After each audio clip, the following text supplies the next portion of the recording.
to talk out loud for a minute. Is that okay? Because I want to make sure that you can go back and watch this several times if you need to. Okay, so here's what we're going to do. That was beautiful.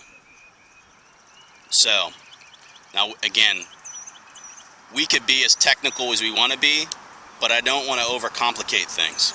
So here's what we're going to do. Because we know that initially you like to aim it a little right, and you like to draw it a little to the left, we're going to certainly allow you to do that because the swing is precise enough that we don't have to try to initially tell you to be overly technical with something you don't need to. But here's how we can control that better. Tempo is a deciding factor of actually improving some of those smaller pieces. Okay, now, if you rush, race, or get quick in the backswing, then you start to double cross and complicate things when you come down.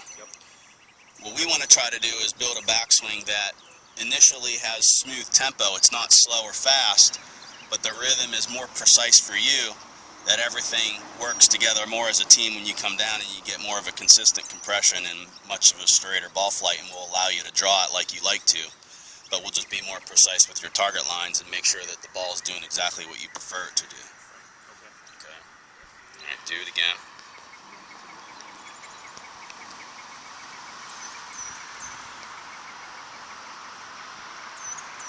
Sets the golf club so well. Backswing looks really good.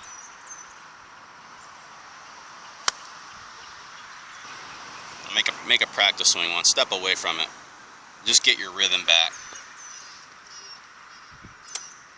So we've got movement, we've got rotation. Okay, the rotations. I would classify the rotation of the body. You're kind of like what I would say. So if you look at tour player rotation, some will have a high rotation. So you're kind of at that mid-range, which again allows you plenty. Now at the end of the day, when you nail your tempo and you're more precise with it, we can keep the body a little bit more engaged, which allows the ball flight to stay and hold its path more directly. Does that make sense? When you get a little too quick in the backswing, what happens is then it becomes a little bit more arms and handsy. And that's when you start to lose a little bit of the consistency. So when you're a little bit more deliberate or calmer, let's say, with your backswing, because remember, I want to keep it smooth. I don't want it to jerk, but yet I don't want it to be overly slow, because then your tempo is going to feel really deranged. That makes sense.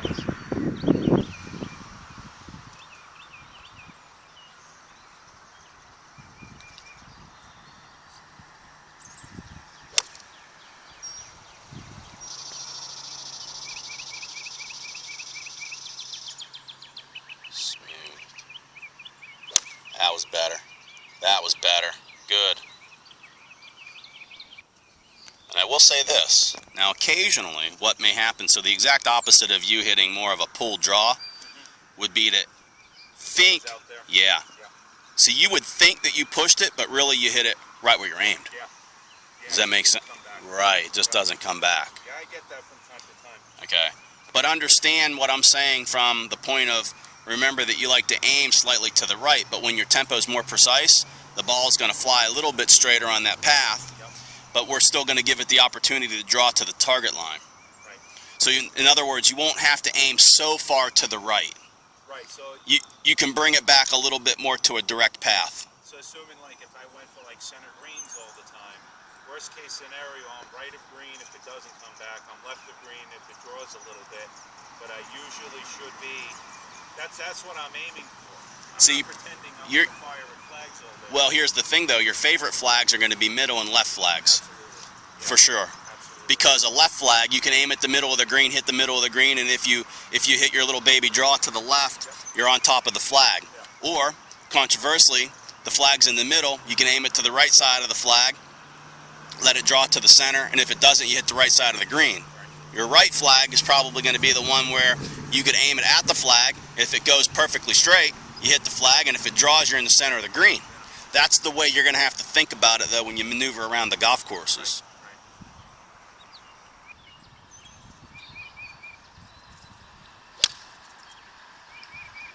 Good. See how that ball turns just about 3 or 5 yards? Yep. That's kind of what I would like to see it do. But again, you're the one seeing it, but I can view it almost just moving like Kenny Perry. Kenny Perry, for example, hits a 3 to 5 yard draw. It's his go-to swing. That's what he likes to do. Yeah, that's kind of where I'm automatically, when I envision the shot, the comfortable one, that's what I'm going for. Okay, I love it. I think it's perfect. That's beautiful. I love it. See, that's a little straighter. Yeah, it is. You see how it's a little straighter? I expected it to start to do that Yeah. thing right about halfway up. Yep. And it just didn't. It just kind of stayed It just out stayed right there. Just held its line a little bit longer. But see, I think that's where now your tempo, again, when you get the smoothness and everything corresponds more in sequence together, that's body, arms, hands, and everything's working together, you're going to get the straightest ball flight.